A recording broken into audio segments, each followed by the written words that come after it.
स्वागत छ भाइ बहिनीहरुलाई नेपाल अनलाइन स्कुलमा। हामीहरुले कोअर्डिनेट जियोमेट्री सुरु गरेका थियौं। सो हामीहरुले कोअर्डिनेट जियोमेट्रीमा लास्ट टाइम भने हामीहरुलाई इक्वेसन दिएको थियो र इक्वेसनलाई हामीहरुले परपेन्डिकुलर फर्ममा चेन्ज गरेका थियौं। त्यसलाई हामीहरुले परपेन्डिकुलर फर्ममा चेन्ज गरेर त्यहाँबाट हामीहरुले परपेन्डिकुलर डिस्टेन्सको लेन्थ प्लस एंगल पत्ता लगाएका थियौं, अल्फा पत्ता लगाएका थियौं। सो आज भने हामी अझै केही क्वेशन्सहरु सेम टपिकमा रहेर केही क्वेशन्सहरु डिस्कस गर्नेछौं। जस्तै मैले एउटा इक्वेसन लिएको छु र यो इक्वेसनलाई हामी फर्स्ट अफ अल परपेन्डिकुलर फर्ममा चेन्ज गर्नेछौं, देन पी र अल्फा को भ्यालु कम्पेयर गरेर क्याल्कुलेट गर्नेछौं। जस्तै अब हामीहरुलाई यहाँ फर्स्ट अफ अल त गिभन छ हियर गिभन इक्वेसन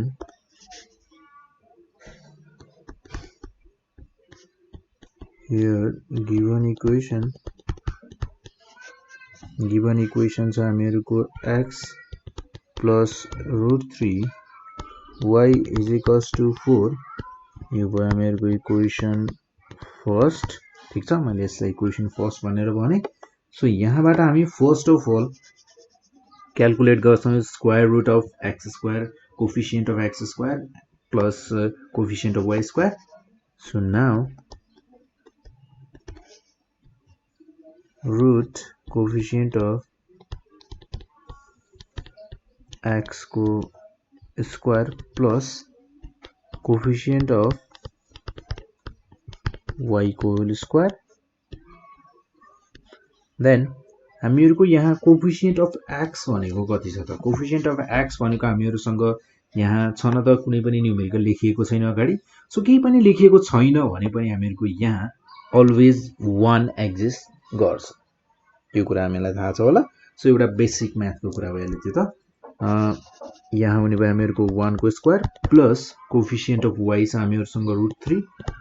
सो यो हुने भयो हामीहरुको √3 को स्क्वायर, देन यो हुने भयो हामीहरुको √4 र यहाँबाट बाहिर आउने भयो हामीहरुको 2। सो हामीहरुले यहाँ now dividing both sides of given equation by 2 we get हामीहरुको यहाँ जति भ्यालु आउँछ त्यसले हामीहरुको गिवन इक्वेसनलाई चाहिँ डिभाइड गर्छौं हामी दुईटै साइडतिर, लेफ्ट र राइट। सो हामीहरुसँग डिभाइड गर्दा 2 ले डिभाइड गर्दा इक्वेसन कस्तो हुने भयो त? यो हुने भयो हामीहरुको 1/2 x plus √3/2 √3/2 is equals to 4 यहाँ y छ हामीहरुसँग। सो हामीहरुको यो भनेको त हामीलाई चाहिएको फर्म भनेको यही हो। So 1/2x plus √3/2y is equals to 4। अब हामीहरुको परपेन्डिकुलर फर्म भनेको कस्तो हुन्छ त? परपेन्डिकुलर फर्म भनेको हामीहरुको हुन्छ x cos alpha plus y sin alpha is equals to p। So हामीहरुको परपेन्डिकुलर फर्ममा हामीहरुले जुन गिवन इक्वेसन थियो त्यो इक्वेसनलाई हामीले निकालिसकेका छौं। सो अब यसलाई हामीहरुले यहाँ पनि हामीहरुले राइट साइडमा पनि 2 ले डिभाइड गर्नुपर्ने हुन्छ र यो 2 ले डिभाइड गर्दा यो हुने भयो हामीहरुको 2। सो हामीहरुको यहाँ अब कम्पेयर गरेर हेर्यौं भने हामीहरुको यहाँ cos को भ्यालु भनेको cos अल्फा भनेको 1/2 र त्यसैगरी sin अल्फा भनेको हामीहरुसँग छ √3/2। सो यसलाई हामी यसरी लेख्न सक्छौं। So which is in the form of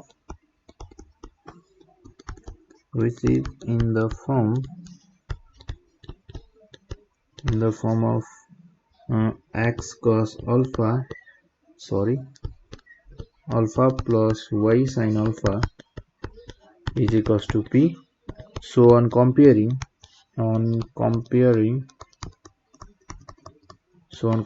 we get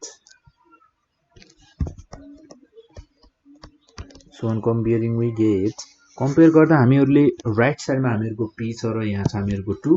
so हामीहरुको यहाँ p भनेको हुने भयो 2 र त्यसैगरी cos अल्फा भनेको 1/2 एन्ड sin अल्फा भनेको √3/2। सो हामीहरुको यहाँ cos अल्फा र sin अल्फा दुईटै पोजिटिभ छन्। अब हामीहरुको यदि cos अल्फा मात्र पोजिटिभ भइदिएको भए र sin अल्फा हामीहरुको नेगेटिभ भइदिएको भए हामीहरुले यो फोर्थ क्वाड्रेन्टमा पर्छ है भनेर भन्थ्यौ होला र sin अल्फा पोजिटिभ भएर cos अल्फा नेगेटिभ भइदिएको भए हामीहरुले यो सेकेन्ड क्वाड्रेन्टमा पर्छ है भनेर भन्न सक्थ्यौ होला र दुईटै नेगेटिभ भइदिएको भए थर्ड क्वाड्रेन्टमा जान्थ्यौ होला र अब हामीहरुसँग दुईटै पोजिटिभ भएपछि हामीहरु आउँछौं फर्स्ट क्वाड्रेन्टमा किनकि हामीहरुको अल रेशियोज पोजिटिभ हुने भनेको ट्रिग्नोमेट्रिक अल रेशियो जति पनि छन् 6 वटा त्यो 6 वटै रेशियोहरु पोजिटिभ हुने भनेको हामीहरुको फर्स्ट क्वाड्रेन्टमा मात्र हो र सेकेन्ड क्वाड्रेन्टमा हामीहरुको sin र cosec मात्र पोजिटिभ हुन्छ र त्यसैगरी थर्ड क्वाड्रेन्टमा हामीहरुको tan र cot बाहेक अरु पोजिटिभ हुन सक्दैन अरु सबै नेगेटिभ हुन्छन् र फोर्थ क्वाड्रेन्टमा हामीहरुको sin र sec मात्र पोजिटिभ हुन्छन्। सो हामीहरुको यहाँ हामी लेख्छौं since both cos alpha and sin alpha are positive, since cos alpha and sin alpha both are positive, दुईटै पोजिटिभ छन्। यदि दुईटै पोजिटिभ छन् भने alpha lies in first quadrant भनेर हामीहरुले भन्न सक्छौं। सो यदि फर्स्ट क्वाड्रेन्टमा पर्छन् भने cos अल्फा को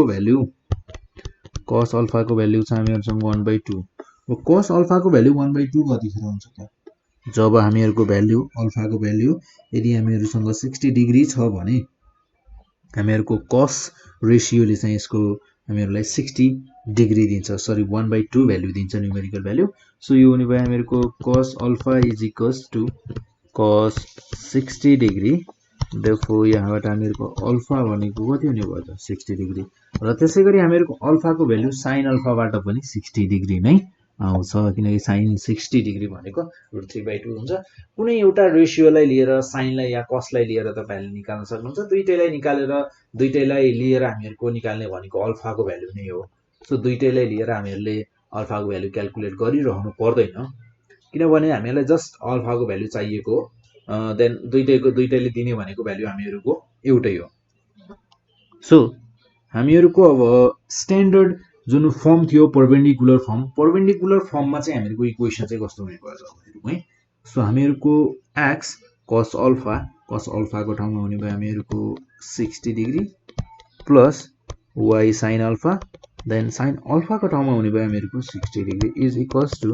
2 p को ठाउँमा राख्ने भयो हामीहरुले 2 is the required equation of the perpendicular form। यही त हो हामीहरुको required equation is the required equation in the perpendicular form।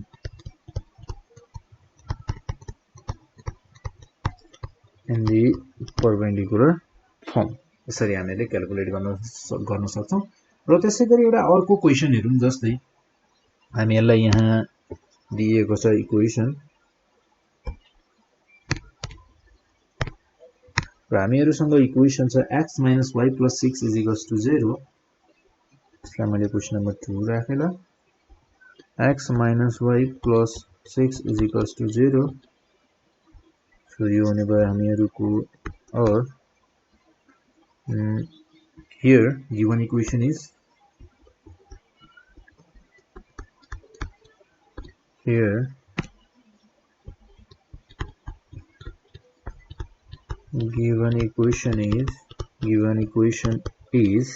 हामीहरुसँग equation छ x - y + 6 = 0। यसलाई बनाऊ इक्वेसन फर्स्ट ठीक छ। सो हामीहरुको यस इक्वेसनलाई हामीहरुले चेन्ज गर्नु छ परपेन्डिकुलर फर्ममा। So now first of all हामीहरु क्याल्कुलेट गर्छौं √x कोएफिसिएन्ट अफ x को square plus coefficient of y को स्क्वायर देन यो हुने भयो हामीहरुको कोएफिसिएन्ट अफ x भनेको हामीहरुसँग छ 1 र 1 को स्क्वायर हुने भयो र त्यसैगरी plus coefficient of y coefficient of y छ हामीहरुसँग -1 को स्क्वायर देन यो हुने भयो हामीहरुको 1 को स्क्वायर 1 र -1 को स्क्वायर पनि हामीहरुको हुने भयो 1 नै देन 1 + 1 2 √2 हुने भयो हामीहरुको यो √2 हुने भयो so now dividing both sides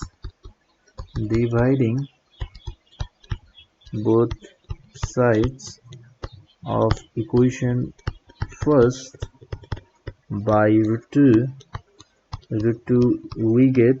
हामीहरुको जुन गिवन इक्वेसन छ त्यो इक्वेसन को हामीहरुले दुवैतर्फ राइट र लेफ्ट दुवैतिर चाहिँ हामीहरुले यदि √2 ले डिभाइड गर्यौं भने हामीले कस्तो पाउँछौं त कस्तो हुन्छ त हामीहरुको इक्वेसन त्यो हेर्छौं अब हामी सो जस्तै हामीहरुसँग छ यहाँ x minus y plus 6 is equals to 0 or x by √2 minus y by √2 so यो हुने भयो हामीहरुको is equals to -6 मैले कांस्टेंट भ्यालु लाई चाहिँ मैले राइट साइडमा लिएर राखे र यो हुने भयो हामीहरुको -6 divided by √2 सो अब हामीहरुको यसमा अब हामीहरुको राइट साइडमा हेर्यौं भने न त हामीहरुको राइट साइडमा त हामीहरुलाई प्रब्लम भएन सो हामीहरुले राइट साइडमा म्यानेज गर्न सक्छौं म्यानेज नगर्दा पनि हुन्छ है यसलाई हामीहरु अहिले लास्टमा गरौँला सो हामीहरुको यहाँ हुने भयो यो 1/√2 को √2 x plus -1/√2 into y is equals to -6/√2 so हामीहरुले यसलाई यतिकै लेख्दा पनि भयो र थोरै हामीहरु यसलाई म्यानेज गर्न सक्छौं अरेन्ज गर्न सक्छौं कसरी भने जस्तै हामीहरुको माइनस यहाँ चाहिँ हामीहरुको √2 को स्क्वायर इन्टु 3 किनकि √2 को स्क्वायर भनेको हामीहरुको 2 र स्क्वायर र रुट क्यान्सल आउट हुन्छ र बाँकी रहने भने हामीहरुको 2 मात्र हो र देन 2 * 3 6 नै छ यहाँ के पनि चेन्ज भएको छैन इज इक्वल्स टु √2 देन हामीहरुको √2 को स्क्वायर भनेको हामीहरुको हो √2 * √2 ठीक छ हामीले लेख्न पाउँछौं स्क्वायरलाई दुई पटक मल्टिप्लाई गर्दा आफैले मल्टिप्लाई गर्दा स्क्वायर हुने हो सो त्यसैगरी यहाँ चाहिँ हामीहरुको बाइ √2 क्यान्सल आउट गर्न सक्छौं हामी र अब हामीहरुको कति बस्ने भयो त यो हुने भयो हामीहरुको -3√2 थोरै जे भए पनि हामीहरुको अघिको भन्दा चाहिँ पहिलेको भन्दा -6/√2 भन्दा त थोरै म्यानेजेबल थोरै अरेन्ज गरिएको जस्तो देखिएको छ हैन सो यसरी हामीले अरेन्ज गर्न सक्छौं देन त्यसैगरी हामीहरुको अब फर्ममा आइसकेका छौं हामीहरुको जुन हामीलाई फर्म चाहिएको थियो परपेन्डिकुलर फर्म त्यो फर्ममा चाहिँ हामी आइसकेका छौं so plus -1/√2 then y is equals to यो हुने भयो हामीहरुको -√2 so which is in the form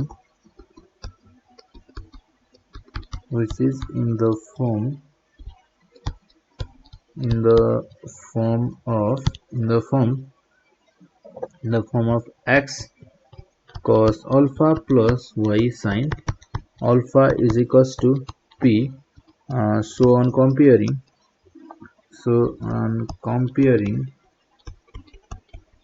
comparing we get compare गर्दा हामीहरुले के पाउँछौं त हेरौं है सो हामीहरुले कम्पेयर गर्दा first of all right side को कम्पेयर गरौं सो राइट साइडमा हामीहरुसँग छ p सो अब हामीहरुले जुन फर्म निकालेका छौं यो फर्ममा हामीहरुसँग छ राइट साइडमा -3√2 सो p को भ्यालु हुने भयो हामीहरुको यानी कि परपेन्डिकुलर सो यो हुने भयो हामीहरुको -3√2 यहाँ हेरौं है हामीहरुको p भनेको परपेन्डिकुलर डिस्टेन्स हो के हैन त p भनेको परपेन्डिकुलर डिस्टेन्स हो तपाईहरुलाई थाहा छ सो यदि अब डिस्टेन्सलाई हामीहरुको नर्मली भन्दा पनि डिस्टेन्सलाई हामीहरुको नेगेटिभ लेखिदैन सो त्यही भएर हामीहरुको यहाँ चाहिँ यसलाई हामी +6 लेख्न +3√2 लेख्न सक्छौं किनभने डिस्टेन्सलाई नेगेटिभ नलेख्ने है किनभने p भनेको परपेन्डिकुलर डिस्टेन्स हो र डिस्टेन्सलाई नेगेटिभ लेख्दा राम्रो हुँदैन सो यसलाई नेगेटिभ नलेख्ने यो हामीहरुको +3√2 युनिट्स लेख्न सक्छौं हामी यसलाई युनिट्स देन अब हामीहरुको यहाँ cos अल्फा भनेको कति हुने भयो cos अल्फा भनेको हामीहरुसँग छ 1/√2 र एन्ड sin अल्फा भनेको हामीहरुसँग छ -1/√2 अब यहाँ हेरौं है सो अब यहाँ हेर्दा हामीहरुको cos अल्फा cos हामीहरुसँग पोजिटिभ छ र त्यसैगरी sin हामीहरुसँग छ नेगेटिभ cos पोजिटिभ छ र sin नेगेटिभ छ हामीहरुको कुन क्वाड्रेन्टमा चाहिँ cos पोजिटिभ हुने र sin नेगेटिभ हुने हुन्छ होला फर्स्ट क्वाड्रेन्टमा obviously हुँदैन किनभने फर्स्ट क्वाड्रेन्टमा हामीहरुको यो चारवटा क्वाड्रेन्टहरु मध्येमा फर्स्ट क्वाड्रेन्टमा त हामीहरुको अल पोजिटिभ र सेकेन्ड क्वाड्रेन्टमा हुन्छ हामीहरुको यहाँ sin र cosec पोजिटिभ हुन्छन् थर्ड क्वाड्रेन्टमा हामीहरुको tan र cot पोजिटिभ हुन्छन् बाँकी सबै नेगेटिभ हुने भयो र त्यसैगरी फोर्थ क्वाड्रेन्टमा हामीहरुको यहाँ हुन्छ cos र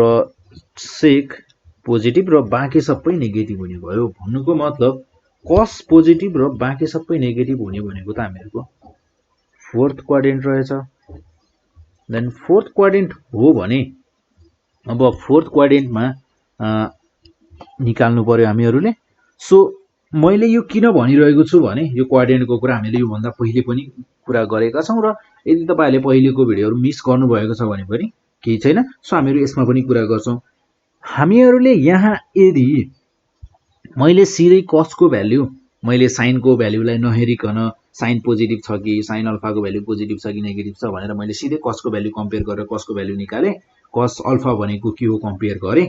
अनि किनकि हामीलाई त अल्फा मात्र चाहिने हो सो cos अल्फा मात्र पोजिटिभ एउटा मात्र कम्पेयर गरेर निकालेर मैले अल्फा को भ्यालु निकाले पनि त हुन्थ्यो तर हुँदैन किनभने हामीहरुसँग अल्फा को यहाँ डिफरेन्ट केस छ एउटा cos को रेशियोमा छ अर्को sin को रेशियोमा छ सो दुईटैले हामीहरुको एंगल त सेम दिनु पर्यो किनकि अल्फा अल्फा छ दुईटैले हामीलाई सेम दिनु पर्ने छ सो दुईटैलाई हेर्नु पर्ने हुन्छ हामीहरुले सो दुईटैलाई हेर्दा के देखियो भने एउटा पोजिटिभ छ एउटा नेगेटिभ छ सो cos पोजिटिभ छ sin नेगेटिभ छ भने फोर्थ क्वाड्रेन्टमा पर्ने भयो यति हामीले कन्क्लुजन निकाल्यौं ठीक छ सो फर्स्ट अफ अल त्यही लेखौं हामीले जे कन्क्लुजन निकाल्यौं त्यही कुरा लेख्छौं यहाँ so since cos alpha is positive and sin alpha is negative sin alpha के छ त नेगेटिभ छ so alpha lies in fourth quadrant alpha कहाँ पर्ने भयो त फोर्थ क्वाड्रेन्टमा पर्ने भयो अब फोर्थ क्वाड्रेन्टमा पर्छ भने अब हामीहरुले यसलाई सिधै cos अल्फा को भ्यालु 1/2 गरेर गर्दा त यो त हामीहरुको cos 60 डिग्री भइहाल्यो यहाँबाट त हामीहरुको अल्फा भनेको 60 डिग्री आउने भयो र sin अल्फा भनेको हामीहरुको -1/√2 छ सो यसले दिदैन हामीहरुलाई सरी मैले यहाँ cos 60 लेखेछु डाइरेक्टली लेख्दा यो छ हामीहरुको √2 सो यो हुने भयो हामीहरुको cos 45 ठीक छ हामीहरुको sin 45 cos 45 भनेको सेम हो त्यसले हामीहरुलाई भ्यालु सेम दिन्छ र त्यसैगरी अब यहाँ हेरौँ है हामीहरुको यो त डाइरेक्टली गर्दा त रङ आउने भयो यति कुरा त हामीले बुझिसक्यौं सो अब फोर्थ क्वाड्रेन्टमा हामीहरुको cos को भ्यालु पोजिटिभ कतिखेर हुन्छ त रेशियो पनि हामीहरुको चेन्ज हुनु भएन so हामीहरुको 360 degree minus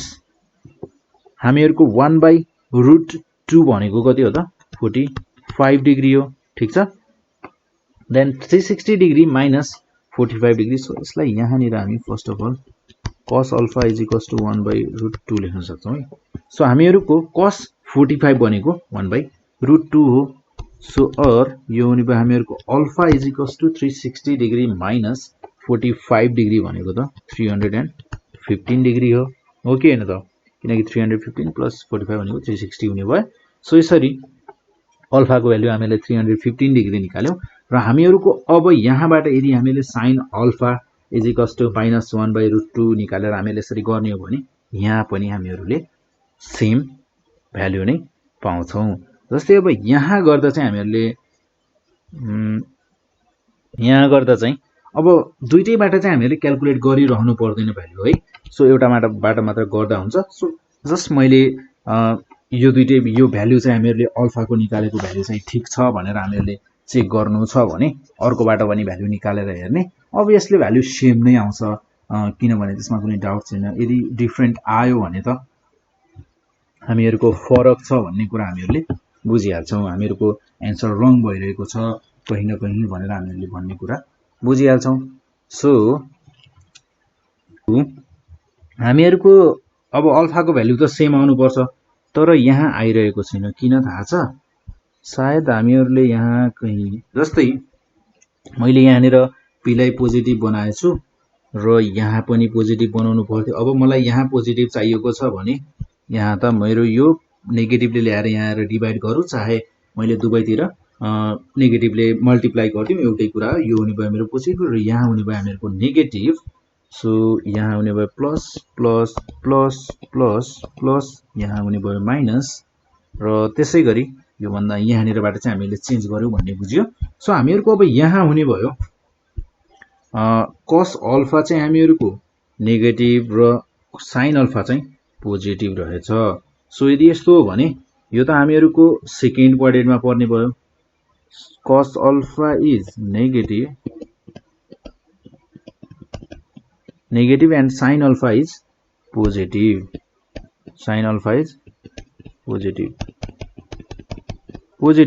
so alpha lies in fourth quadrant होइन second quadrant हुने भयो second quadrant then हामीहरुको यहाँ cos alpha is equals to -1/2 so अब हामी यहाँ cos alpha लाई नलिएर यहाँ लिन्छौं हामी sin alpha लाई लिँदा सजिलो होला हामीहरुलाई सो sin alpha भनेको हामीहरुको हुने भयो 1/√2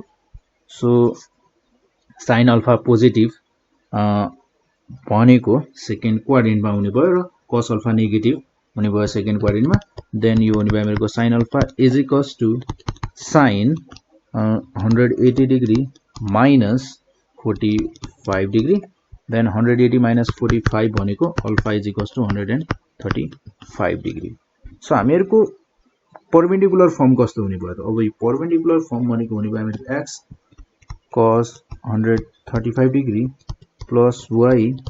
sin 135 degree is equals to 3√2